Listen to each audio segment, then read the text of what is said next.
Inicio nuestro estudio bíblico de hoy. Es el estudio número 56 en el libro de Ezequiel. Nos toca, hermanos, iniciar el capítulo 43 y vamos a estudiar todo el 43. Hay bastante información que la vamos a ver como el estudio pasado, en el cual pues se lee de corrido y damos algún comentario al respecto, porque habla de muchas medidas. Entonces vamos a tener nuestro estudio, Ezequiel 43, siendo hoy 4 de agosto del año 2026, estudio número 56.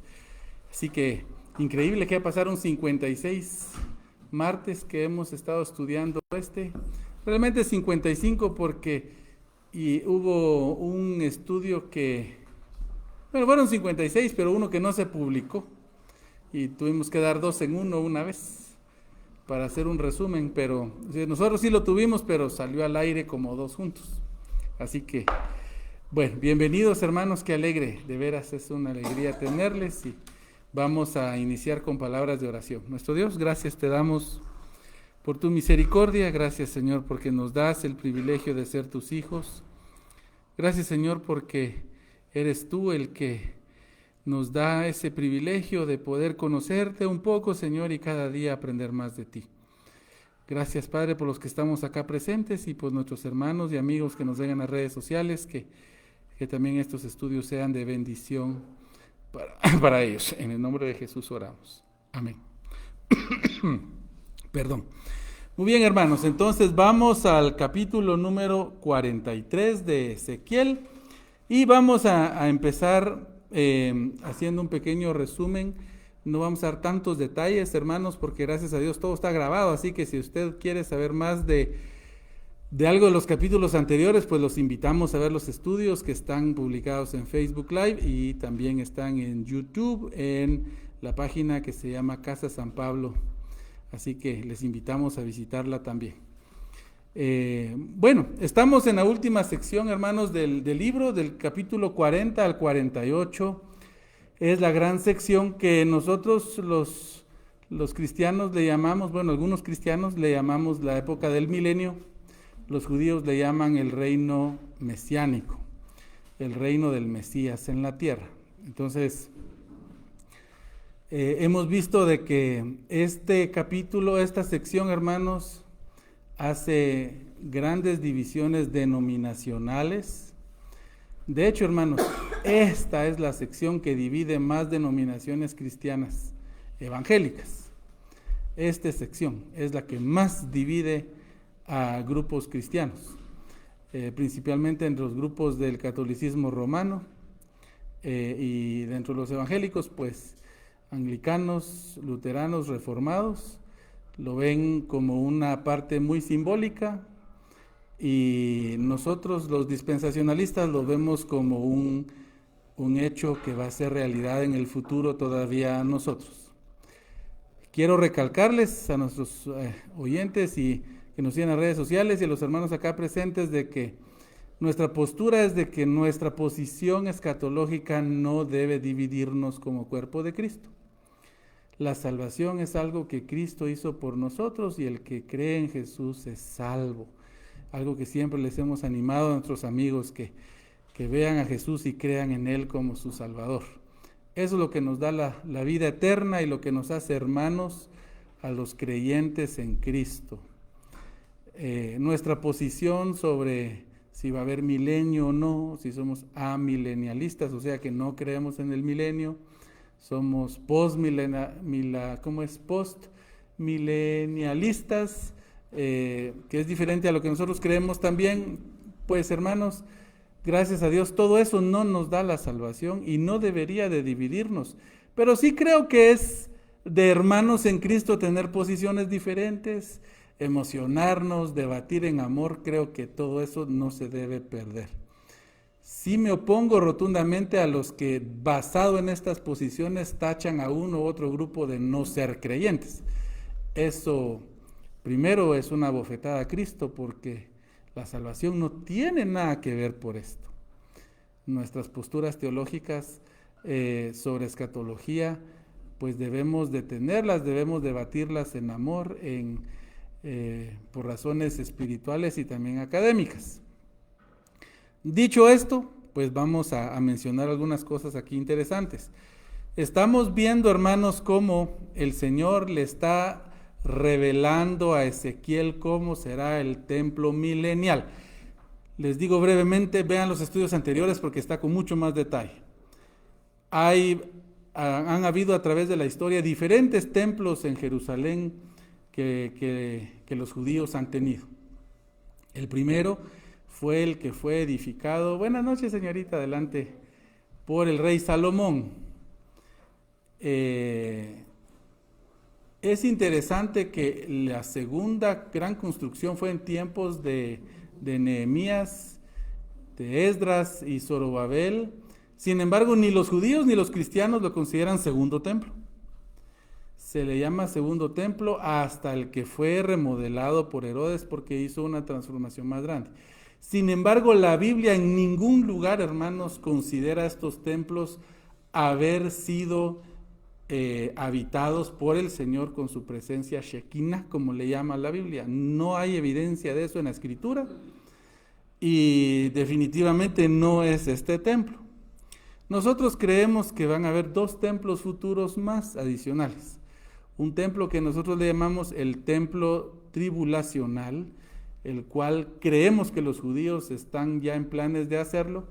Si ustedes vieron las noticias de hoy, este día 4 de agosto, hoy Jordania levantó una alerta porque un grupo de judíos irrumpió en la explanada del templo. Y ellos llamaron que era una emergencia con potencial de guerra, porque judíos intentaron quedarse por mucho tiempo en la explanada del templo. Para los que no saben, la explanada del templo en Jerusalén ahorita, hermanos, ahorita está bajo el control de Jordania. Jordania tiene soberanía sobre ese sector y ellos han autorizado que pequeños grupos de judíos y grupos grandes de turistas puedan entrar y ver el lugar y ver el Domo de la Roca, el Aqsa Mosque que está ahí también, el Aqsa, que también son templos muy bonitos, pero son musulmanes. Un grupo de judíos hoy grande, hermanos, irrumpió, así que estén atentos a las noticias que no sabemos qué va a pasar. Pero la explanada está atrás del muro de los lamentos. Está sobre el muro de los lamentos, atrás pero en alto. Creemos, el muro está del lado del barrio judío, pero el muro es un muro perimetral que no tiene que ver con el templo en sí, sino es como quien dice el muro de contención que detiene, hermanos, la gran explanada donde está. Nosotros creemos, hermanos, de que los judíos van a construir un templo.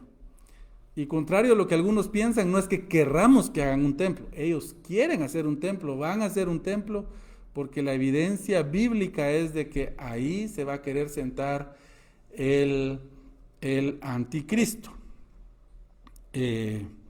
Entonces, este templo, hermanos, va a tener una función en el tiempo que se le llama de la gran tribulación, que Jesús habló mucho de eso. El que le entienda, dice.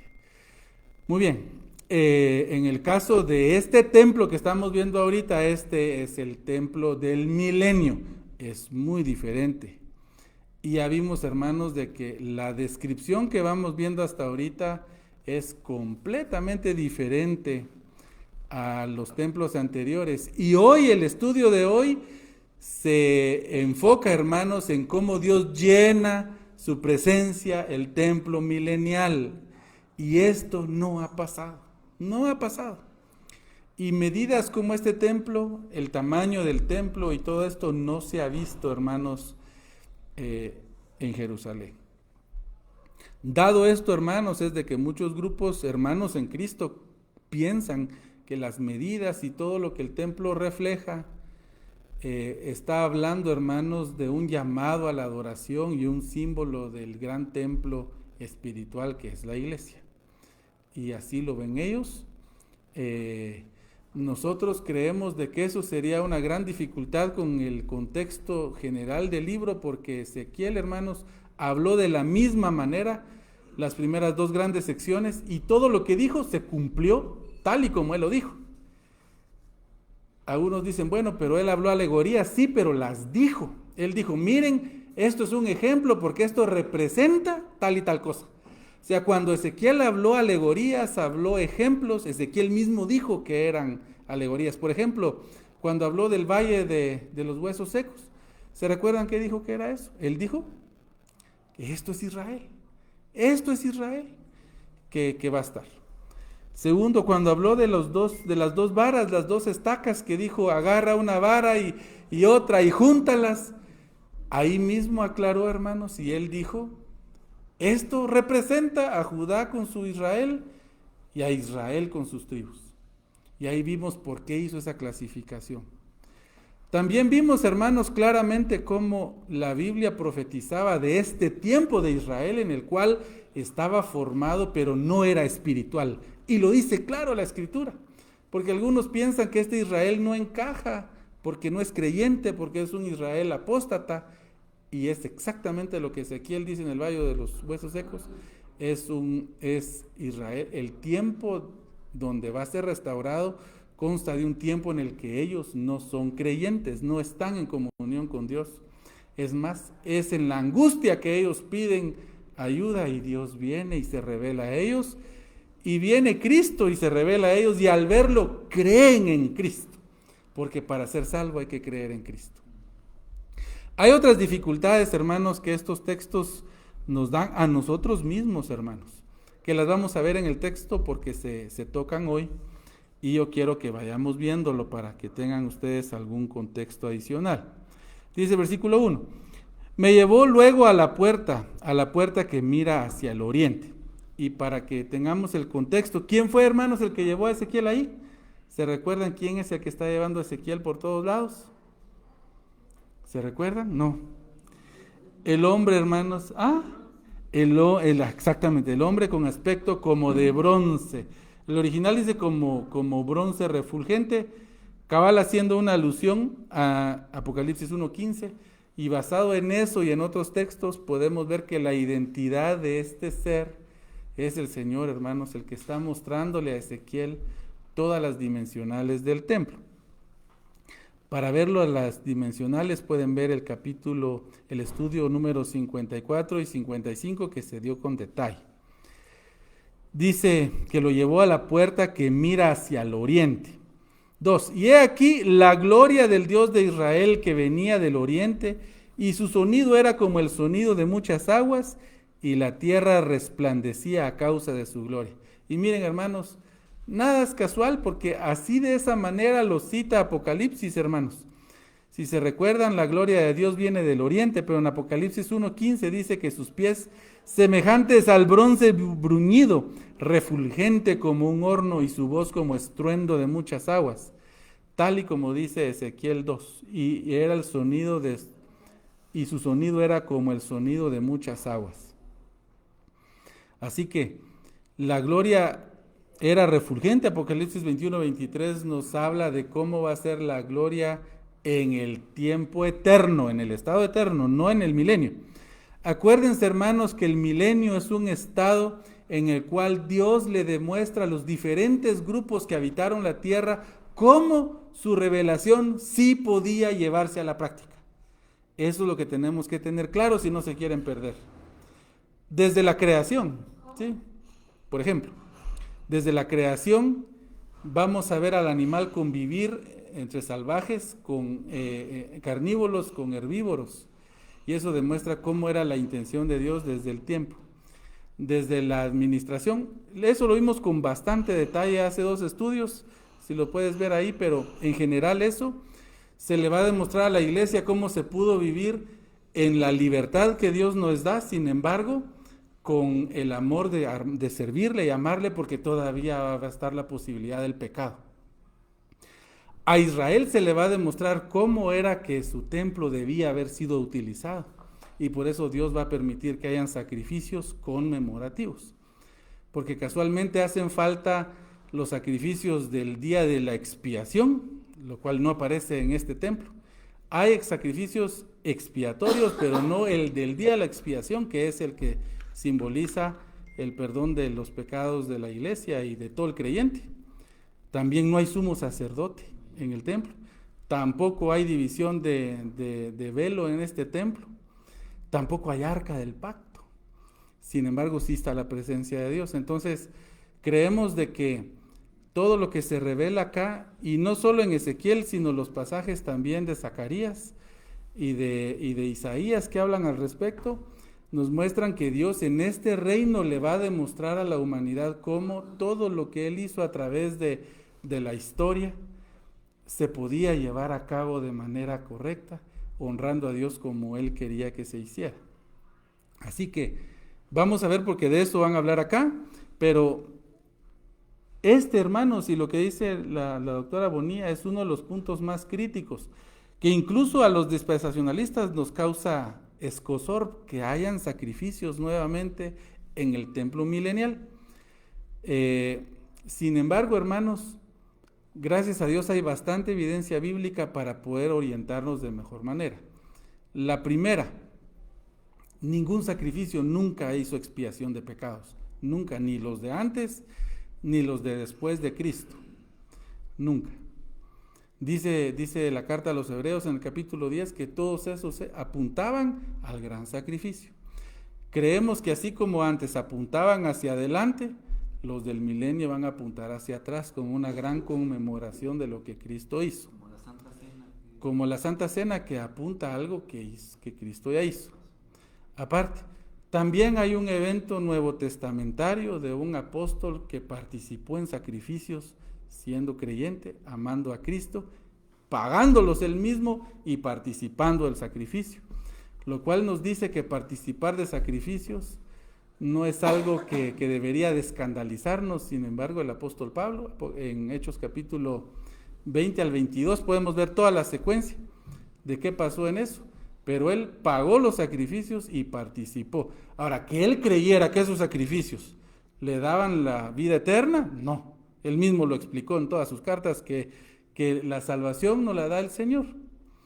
Igual, Él lo hizo por testimonio a los judíos, y yo creo que en el templo milenario Dios lo va a dar como testimonio a las naciones también, que siempre Él reveló suficiente información para que las personas pudieran ver al gran sacrificio de Dios.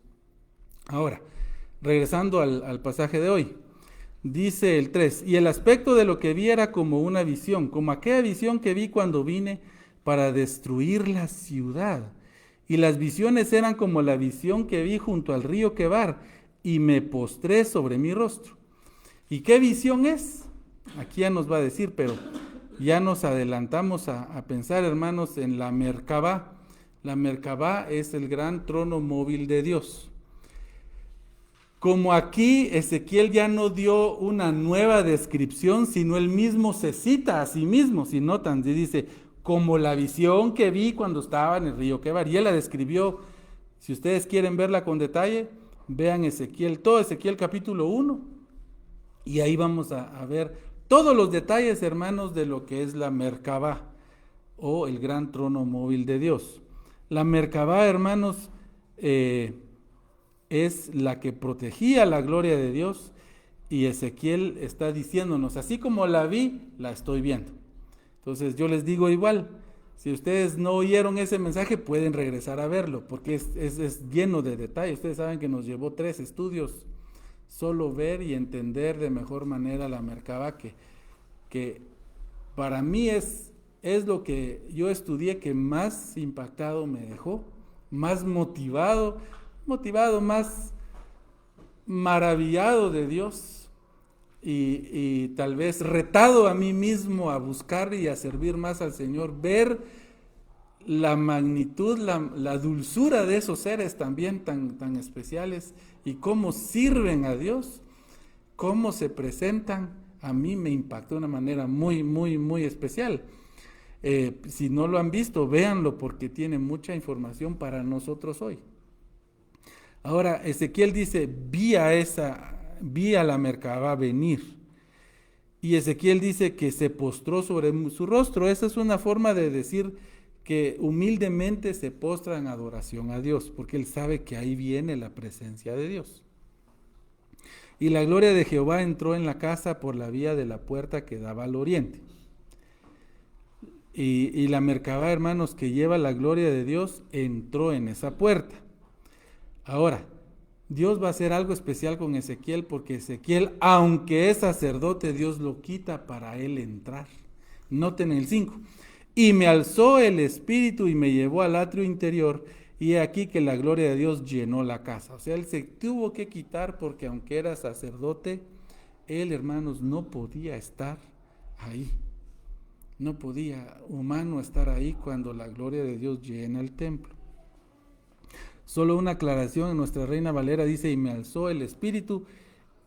La mayoría de comentaristas concuerdan que aquí es mejor entender, me alzó un espíritu. No está hablando del Espíritu Santo, sino de un espíritu, posiblemente un ángel o un mensajero más. Dice el 6, y oí uno que me hablaba desde la casa, y un varón estaba junto a mí. Posiblemente el espíritu que lo alzó es ese que tenía aspecto como de varón, que estaba junto a él, pero el que le hablaba desde la casa. Por la forma en que se habla de él, pareciera que sigue siendo el mismo varón con apariencia de bronce que le ha estado enseñando todo lo del templo.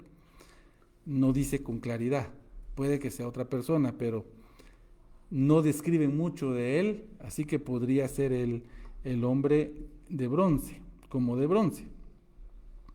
Dice el 7, y me dijo, hijo de hombre, este es el lugar de mi trono, el lugar donde posaré las plantas de mis pies, en el que habitaré entre los hijos de Israel para siempre, y nunca más profanará la casa de Israel mi santo nombre, ni ellos ni sus reyes con sus fornicaciones, ni con los cuerpos muertos de sus reyes en sus lugares altos. Esto lo va a ampliar este hombre que está diciendo esto. Sin embargo, notar acá que Dios le indica que este es un hombre que dice que va a ser el lugar de su trono. Noten, hermanos, de que aquí es un ser que tiene la apariencia de un humano y dice que ahí va a ser su trono. Si este es el hombre de apariencia de bronce bruñido, hermanos, este es el Señor Jesucristo el que le está hablando a Ezequiel. Ahora, aquí hay unas palabras que son muy delicadas porque son muy trascendentales, son muy difíciles de contradecir, son difíciles de alegorizar, pero también son difíciles de conceptualizar. Primero, dice que ahí habitará Dios y nunca más se profanará, y que ahí va a estar para reinar sobre Israel para siempre. Para los grupos que entienden que esto es un ejemplo de la iglesia, hay un problema serio porque separa a este templo de Israel, los cuales también consideran que el Israel de hoy es la iglesia. Y ese es un problema no conciliado, o sea, no se puede amarrar en toda esta descripción porque da como un ente separado a Israel del templo. Entonces, o si aceptamos esa postura, tendríamos que estar diciendo que Israel no es la iglesia, o tendríamos que decir que el templo no está representando a la iglesia, si lo vemos alegóricamente. Ahora, hay otro problema mayor para nosotros, porque dice también de que si esto es un símbolo de la iglesia, ¿a qué se estará refiriendo cuando dice que sus reyes no van a profanarlo con sus fornicaciones, ni con los cuerpos muertos de sus reyes en lugares altos? O sea, en la iglesia, ¿cómo podríamos conceptualizar esto? Ahora, también nosotros tendríamos que pensar, tampoco puede estar hablando de los reyes de Judá, porque ellos como reyes nunca fueron enterrados en el templo. Ninguno que tengamos nosotros dentro del templo o que se haya visto. Así que hay una forma posiblemente mejor de entenderlo. Veamos el 8, dice, porque poniendo ellos su umbral junto a mi umbral y su contrafuerte contra mi contrafuerte, mediando solo una pared entre mí y ellos, han contaminado mi santo nombre con sus abominaciones que hicieron. Por tanto, los consumí en mi furor. Y noten cómo habla de este grupo, que aunque es futuro, dice que los consumió en su furor, o sea, pasado, ya fueron consumidos. ¿Quiénes serían entonces si no es Israel? Ahora, ¿a quiénes sí pusieron acá? Y parece que si leemos el 9 nos da un poco de más luz. Dice, ahora arrojarán lejos de mí sus fornicaciones y los cuerpos muertos de sus reyes, y habitaré en medio de ellos para siempre. Ahora, parece, hermanos, que aquí está comparando Dios a los ídolos que sí Israel metió al templo, a Baal. ¿Se recuerdan que metió a Baal, a Moloch y a otros dioses que los tenían dentro del templo? Y a eso sí los separaba, hermanos. Ahí estaba el lugar santísimo y aquí tenían ellos imágenes. O sea, ellos contaminaron eso y Dios los compara como a sus gobernantes, como sus reyes, porque cuando usted tiene a un Dios como su Dios, es como que sea un su rey. Dice, y por eso dice el 10, tú, hijo de hombre, muestra a la casa de Israel esta casa, y avergüéncense de sus pecados y miran el diseño de... Un momentito ahí para terminar. Dice, cuando vemos acá que también dice su contrafuerte contra mi contrafuerte, estas son expresiones también de la confianza que se tiene, hermanos, en estos dioses. Y aquí también Dios va a hacer alusión al dios Sol, como vamos a ver.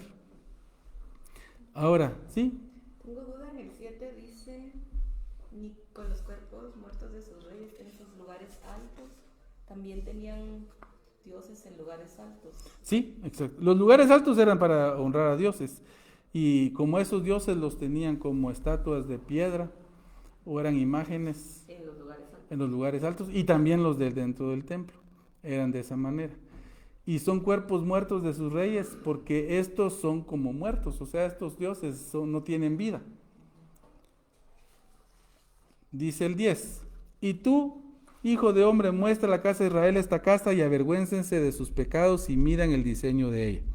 Ahora, aquí este es un texto que algunos grupos lo utilizan para decir, vean, las medidas nos deben declarar cómo debemos amar a Dios. No es tanto que sea un templo real, sino... Ahora, resulta que muchas de las medidas al sumar sus extremos suman 50. Y ustedes saben que para el hebreo el número 50 es muy interesante porque habla de los jubileos, en el cual Israel se ponía a cuentas, había un gran reset, por decirlo así, y Israel tenía que volver a Dios, volver las propiedades a su casa, y eso pues debería hacer a la iglesia pensar. Ahora, esta es una muy buena postura porque, hermanos, todo lo que vemos en la Biblia debe hacernos pensar en buscar a Dios, no solo estas medidas, sino todo lo demás. Ahora, muestra a la casa de Israel esta casa. Vean cómo está separada casa de Israel con esta casa. Ezequiel nunca dice, véanse, no encaja. ¿Y por qué se deberían de avergonzar, hermanos? Porque ellos en el templo nunca hicieron lo que Dios quería. No lo hicieron. Israel falló, hermanos. Como fallamos nosotros como iglesia, nosotros no honramos a Dios como Él lo merece. No lo honramos. Sin embargo, hermanos, aquí Dios hablándole a Israel, cuando vean, miren lo que pudo ser, avergüéncense, porque su pecado, el meter dioses, solo para terminar con lo de los reyes muertos, algunos creen que sí se enterraron muy cercanos al templo los reyes de Israel, muy cercanos al templo. Yo he visto que la tumba más cercana que yo he visto ahí es la de Ezequías. Ezequías está, en lo que yo he visto, a pasos, ¿verdad? Donde está el gran cementerio judío de hoy. Ahí sí ven unas como casitas un poco más grandes ahí en el cementerio. Si ustedes buscan en el internet, se van a dar cuenta que hay unas como templitos chiquitos, casitas. Esos son los templos de algunos reyes y ahí está Ezequías, el que me parece más cercano, pueda que alguien más. Ni David, ni Salomón, ni nadie están tan cerca como él, pero no colindan con el templo. Entonces, pareciera que sí está hablando de cómo ellos honraban y veneraban a dioses falsos. Entonces, avergüéncense de sus pecados y midan el diseño de ella. 11. Y si se avergonzaren en todo lo que han hecho, hazles entender el diseño de la casa, su disposición, sus salidas, sus entradas y todas sus formas, todas sus descripciones y todas sus configuraciones, todas sus leyes, y descríbelo delante de sus ojos para que guarden toda su forma y todas sus reglas y las pongan por obra. Recuérdense, hermanos, de que Ezequiel, hablando humanamente, hermanos, porque Dios ya había dispuesto que este libro es inspirado por Dios y debe estar en el canon. Pero les conté yo cómo es la historia en que los judíos por poco no ponen a Ezequiel dentro del canon bíblico. Y perdón para los hermanos de las iglesias que creen de otra manera, pero está porque los judíos lo tenían como parte del canon. Por eso lo aceptamos nosotros como parte del canon. Los judíos por poco no lo ponen porque todas las medidas no encajan con ninguno de los templos que han habido, ni que han construido, ni el de Salomón. Ya les dije yo de que es un templo de proporciones. Ahora imagínense, hermanos, es un templo a donde todas las naciones van a ir a adorar. Pues eso hace sentido porque tiene que ser de proporciones grandes. Ahora, también otra cosa que aquí hace ver es de que al ver, hermanos, dice, descríbelo delante de sus ojos para que guarden su forma. O sea, Dios quería que los israelitas atesoraran esto para algún día levantarlo. El de Herodes, hermanos, ni siquiera. No. Dice el 12, esta es la ley de la casa, sobre la cumbre del monte, el recinto entero, todo en derredor será santísimo. He aquí esta es la ley de la casa. Otra gran diferencia. En el templo de Salomón había un pequeño lugar santísimo. Aquí dice todo, porque todo el que llega ahí puede tener acceso a Dios.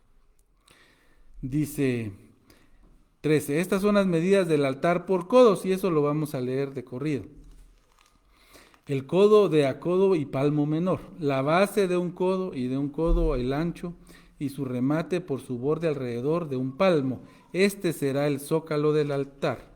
Y desde la base sobre el suelo hasta el lugar de abajo 2 codos, y la anchura de un codo. Y desde la cornisa menor hasta la cornisa mayor 4 codos, y el ancho de un codo. El altar es de 4 codos, y encima del altar había 4 cuernos. Y el altar tenía 12 codos de largo y 12 de ancho, cuadrado a sus 4 lados. El descanso era de 14 codos de longitud y 14 de anchura en sus 4 lados, y de en medio codo de borde alrededor, y la base de un codo por todos lados, y sus gradas estaban al oriente. Punto ahí. Las gradas. Esto, hermanos, pareciera que es un altar que consta de 3 bases, que cada vez se van haciendo más pequeñas.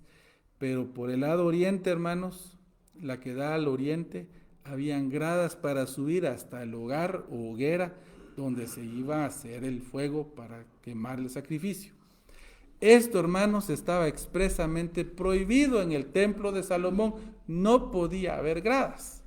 Bueno, ¿y dónde está eso? Bueno, eso lo podemos ver en Éxodo 20:26. Porque el Señor, veamos, por el pudor de que Dios decía, no puede ni siquiera el sacerdote descubrirse ni siquiera la pantorrilla. Exacto. Era esa la razón. Sí, así dice Éxodo 20:26, dice, no subirás por gradas a mi altar para que tu desnudez no se descubra junto a él. Así que estaba prohibido el utilizar gradas. ¿Por qué su desnudez? Gradas. Al ir para arriba, iba como era falda, ¿va? Pero largo. Sí, pero descubría mucho. Es el mandato porque en el templo de Dios no puede haber ningún tipo de distracción, tiene que estar enfocados en el servicio a Dios. Lo que me impresiona aquí es que si esto fuera alegórico, ¿por qué tanto detalle? ¿Por qué describe tanto detalle? No puede ser alegórico. Sí, esa es otra cosa interesante que toma demasiado tiempo. les voy a resumir algunas de las medidas, solo para que los tengan en mente.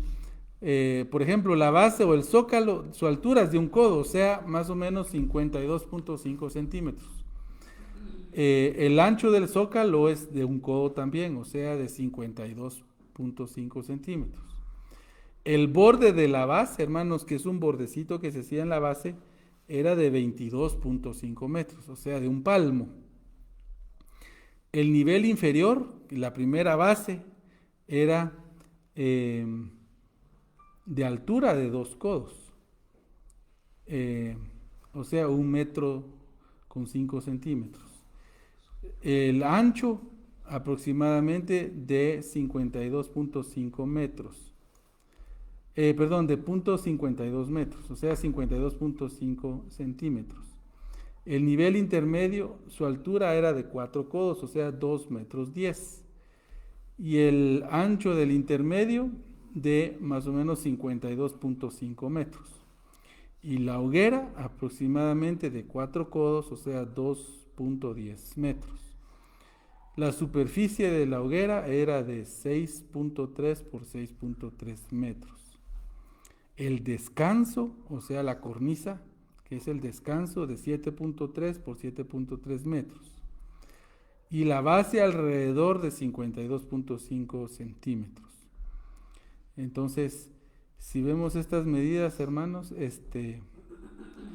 el total aproximadamente de la base, sumando el inferior, el intermedio y el del fogón, es de 5.78 metros. Y las gradas estaban, dice, orientadas hacia el oriente. Si lo vemos aquí, versículo 18 dice, y me dijo, hijo de hombre, así ha dicho Jehová, estas son las ordenanzas del altar, el día en que sea hecho para ofrecer holocausto sobre él y para estificar sobre él sangre. Ahora, si quieren ver más detalles de las razones de los sacrificios, lo que piensan otros grupos, pues no lo tengo con tanto detalle, pero en generalidades. ¿Y por qué nosotros creemos que es un templo literal? En el estudio número 55 lo dimos con más detalle. Dice el 19, a los sacerdotes levitas que son del linaje de Sadoc, que se acercan a mí, dice Jehová el Señor, para ministrar ante mí, darás un becerro de la vacada para expiación. Y antes de continuar, solo recuerden, hermanos, de que la línea de Sadoc es la que viene del sacerdote Pinjas o Finés, dice la Biblia. Finés este Finés es el que es hijo que viene de la descendencia de Aarón, no es el de Elí. El último que exacto, murió fue sí, Abiatar, exactamente. Eso, ustedes sí saben su Biblia, qué bueno. Les voy a leer en Números 25:10. Entonces Jehová habló a Moisés diciendo, Finés, su nombre en hebreo es Pinjas, hijo de Eleazar, hijo del sacerdote Aarón, ha hecho aparte mi furor de los hijos de Israel, llevando de celo entre ellos, por lo cual yo no he consumido en mi celo a los hijos de Israel. Por tanto, diles, he aquí yo establezco mi pacto de paz con él, y tendrá él y su descendencia después de él el pacto del sacerdocio perpetuo, por cuanto tuvo celo por su Dios e hizo expiación por los hijos de Israel. Ahora, quiero también agregarles algo más. También algunos teólogos, y esto muchos rabínicos consideran, de que en el gran tiempo del reino mesiánico, milenio para nosotros, sí van a haber sacrificios y sí va a haber esto, es por la promesa que Dios le hizo precisamente a los descendientes de Sadoc, o sea, de Finés en este caso, de que iban a ser sacerdotes para siempre. Y si Dios dice que algo va a ser para siempre, va a ser para siempre. Bueno, dice el 20, y tomarás su sangre y pondrás en los 4 cuernos del altar y en las 4 esquinas el descanso y el borde alrededor, así lo limpiarás y purificarás. 21, tomarás luego el becerro de la expiación y lo quemarás conforme a la ley de la casa fuera del santuario. Aquí no hay para el que se libera en el desierto. Al segundo día, ¿ah? Pero esta es el becerro de la expiación. Sí, estos son becerros de expiación, ¿Pero por qué? porque ellos tienen que hacer expiación por su pecado para entrar a hacer los sacrificios en el templo. Todavía. En el templo milenial sí, porque van a estar representando la muerte de Cristo. ¿Pero por qué si ya, por qué no debería haber día de expiación? Es que ninguno expía. Dice la carta a los hebreos claramente que ningún animal sacrificado hace perdón de pecados. Ninguno. Eso es para perpetuar, digamos. Esto es para conmemorar. Ajá. Es como nosotros comer la Santa Cena. No es No es de que estemos matando a Cristo. Ahora, vean por qué el catolicismo romano cree que sí. Ellos creen de que ahí se está teniendo claramente la sangre de Cristo y su cuerpo. ¿Por qué? Porque es una representación y Cristo usa un lenguaje que a nosotros nos parece claro de que es simbólico, en el sentido de que esta es mi sangre, esto es mi cuerpo. Dice es, y de último dice, haced esto en memoria de mí. Pero si te quedas como esto es mi sangre y esto es mi cuerpo, parecía decir que Cristo está diciendo, y recuérdenme siempre. Hermanos, parece que el Señor quiere que siempre tengamos presente ese gran sacrificio. Y que si se hace es porque Dios quiere que sea un recordatorio lo más vívido posible. Pero esto no puede ser en cualquier lado, tiene que ser en un lugar en donde sea un culto a Dios. Pero estos sacrificios son conmemorativos, no son eficaces para dar vida eterna. Estos son conmemorativos y se llaman de expiación. Lo que no hay es el gran día de la expiación o Yom Kippur. No hay en el templo milenial Yom Kippur. No hay día de expiación en donde todos llegan y el sumo sacerdote entra con su lacito amarrado en el pie. Esto no hay. Y ese es el que habla de la remisión de los pecados. Habla, no es que remita pecados. Los sacrificios ni del antiguo, ni los que ofreció Pablo allá, creía que eso, ni nosotros. Creemos que esos sacrificios tengan algún poder. Son conmemorativos. Dice así. Al segundo día ofreceréis un macho cabrío sin defecto para expiación y purificar el altar como lo purifican con el becerro. Cuando acabéis de expiar ofrecerás un becerro de la vacada sin defecto y un carnero sin tacha de la manada. Y los ofrecerás delante de Jehová y los sacerdotes echarán sal sobre ellos y los ofrecerán en holocausto a Jehová. Por 7 días sacrificarán un macho cabrío cada día de la expiación. Asimismo sacrificarán el becerro de la vacada y un carnero sin tacha del rebaño. Por 7 días harán expiación por el altar y lo limpiarán, y así lo consagrarán. Y acabados estos días, el 8º día en adelante, los sacerdotes sacrificarán sobre el altar vuestros holocaustos y vuestras ofrendas de paz, y me seréis aceptos, dice Jehová el Señor. Entonces, recuerden, hermanos, la salvación solo la da el Señor Jesucristo. Él es la verdadera propiciación por nuestros pecados. Todos estos sacrificios, hermanos, son simbólicos, son remembranzas. Así como los del Antiguo Testamento apuntaban a Cristo para adelante, estos apuntan al sacrificio de Cristo para atrás, algo que Cristo hizo. Aparte, Dios quiere, y por eso quiero que tengan presente todos estos detalles, Dios quiere demostrarle a toda la humanidad que lo que Él dijo siempre se podía hacer de manera correcta y santa. Lo que Él reveló siempre se puede hacer.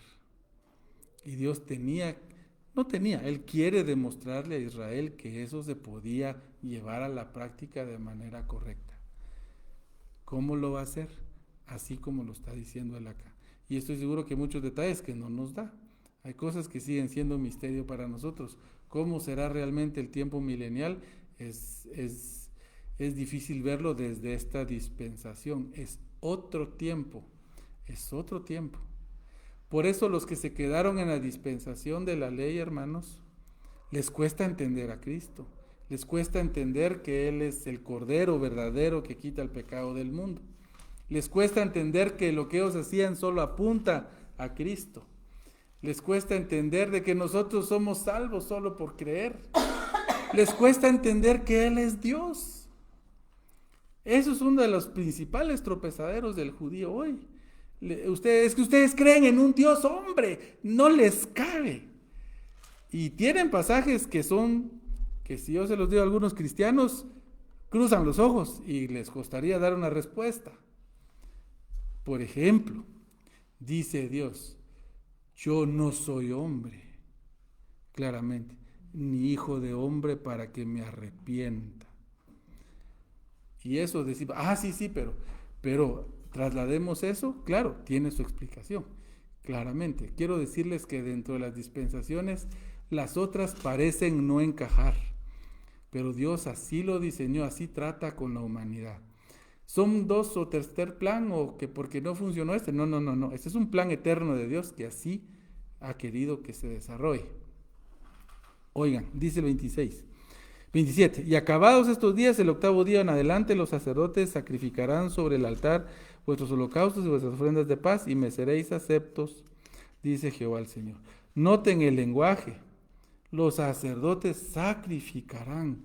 No es un lenguaje de simbología. Tampoco lo dice Ezequiel de esa manera. Y tengamos presente también, se me olvidó decirles que si quieren ver más de Sadoc, es largo para verlo, pero en Primero Reyes del capítulo 1 al capítulo 4, pueden ver cómo Sadoc, hermanos, fue el sacerdote que apoyó a David en la selección de Salomón como su sucesor. No se unió a Adonías. No se unió a Adonías. Joab y como ¿Hijo de quién era Adonías? de David con Hagit. Con Hagit. Exacto. ¿Por qué Sadoc? ¿Acaso no se pudo haber dicho descendencia de Finés desde los tiempos de Moisés? Sadoc, hermanos, parece apuntarnos precisamente al tiempo mesiánico en el que la descendencia de David vuelve a tomar el reino. Y por eso es de que Dios apunta. Pudo haber dicho, un descendiente de Finés y estaría bien. Pero no dijo de Finés, dijo de Sadoc. Y Sadoc viene de Finés, pero dijo de Sadoc. Está apuntando, hermanos, a un descendiente de David. Les recuerdo que estuvimos viendo, hermanos, de que el príncipe en el tiempo milenial tiene una identidad difícil de ver. Ezequiel le llama David. Y David, mi siervo, se sentará en el trono, dice. David. Y ese ya es un debate a lo interno de los dispensacionalistas. Hay posturas que creen que literalmente David será el que va a estar reinando como príncipe sobre Israel.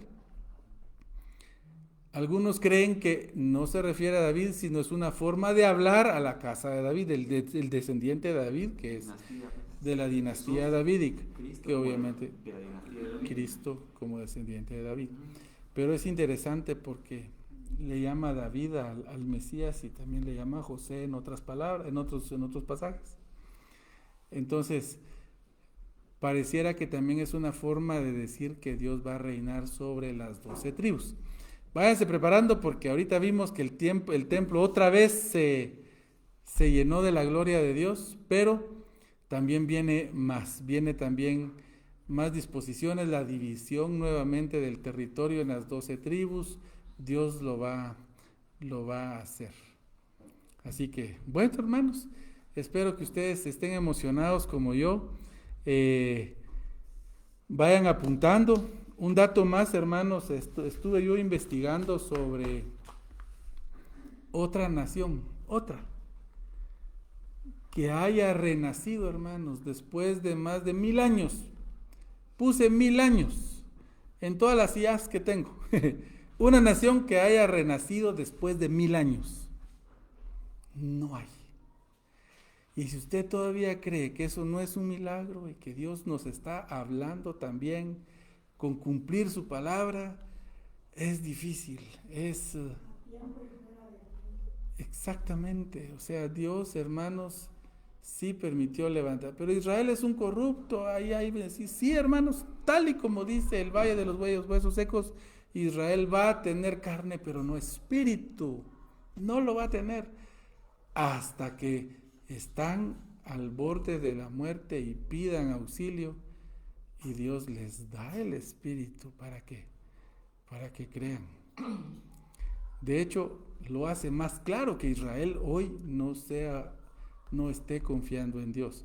Y confiar en Dios no quiere decir que se vuelvan a la religión ortodoxa judía. No, eso no es confiar en Dios. Confiar en Dios aquí significa creer en su Mesías y venir a creer en Él como su Salvador. El judío hoy tiene que creer en Cristo para ser salvo. No puede un judío ser salvo sin Cristo. O por ser judío. O por ser judío. Jesús dijo, El remanente que venga y que Cristo venga a rescatar al final de la tribulación, al verlo, Zacarías 12 dice que llorarán como que lloran por el Hijo unigénito, y orarán al que traspasar. Ellos, y verán al que traspasar. Gracias. Y según Zacarías, también lo insinúa Isaías, 2/3 de Israel va a haber muerto. O sea que Free Palestine está empezando, se va a poner peor. Y lo más triste y doloroso es que de la misma iglesia va a venir el desprecio a Israel. Nosotros oremos por ellos, primero que vengan a Cristo, y segundo, que más personas en el mundo crean en Él. No solo por Israel, por todos tenemos que tener compasión. Amén, hermanos, por todos. Tenemos que predicar el Evangelio a todos. Israel es diferente, eso dice la Biblia, ese fue el pecado de las naciones. Sobre todo el pecado de Moab fue creer que Israel era como todas las demás. Ese fue su pecado por el cual Dios los erradicó. Creer que Israel era como todos los demás. La iglesia no creemos así. Israel nos dio la palabra de Dios. Bueno, Dios los escogió para darnos su palabra. Dios los escogió para darnos al Mesías. Miren, hermanos, sí es triste que en el primer siglo los judíos se sentaban a debatir si los gentiles debían o no entrar a la iglesia. Ahora la iglesia se sienta a debatir si Israel o no es importante para y Dios. eso está porque incluso en el concilio de Hechos 15, cuando Pedro en el primer concilio, dijo Pablo, yo me voy a los gentiles, y en el concilio llegaron al acuerdo, yo me voy a los gentiles, dijo Pablo, y Pedro se queda con los de la circuncisión. Todos les pedimos que hagan estas cositas, ¿verdad? Sí. Transitoriamente. Sí, exactamente. Y que después vemos que Dios pues dio libertad en eso. Bueno, amén, hermanos, vamos a parar acá. Gracias por seguir estos estudios. El próximo, Ezequiel capítulo 44. Les animo que los vayan leyendo y que sigamos platicando. Gracias a los que nos han dejado algunas preguntas, algunos comentarios. Gracias a los que nos dejaron mensajes acá. Mi configuración no me deja ver mucho, pero me deja ver a Kikazo Hidalgo. ¿Qué tal, Quique? Gusto de saludarte. Dios te bendiga, Quique, hasta Huehuetenango. También saludos a Consuelo Rivera. Gracias por sus palabras, hermana Consuelo. Hasta Cotzal, los saludos. También a mi señora madre, gracias por los saludos. A Ronald Marroquín también, gracias vos por las palabras. Al pastor José Cedillo también, hasta Canaquil. Gracias, hermanos, gracias por tus palabras también. Esperamos de que esto sea de bendición para cada uno de ustedes. A todos los que viven en Nevaj y quieren acompañarnos, los invitamos. Los martes a las 7:10 empezamos en el Hospitalito. Pueden ingresar, el portón está abierto a esa hora. Vénganse hasta el fondo y ahí les estaremos esperando. Así que muchas gracias, que el Señor les bendiga y nos vemos el próximo martes si el Señor lo permite. Muy buenas noches.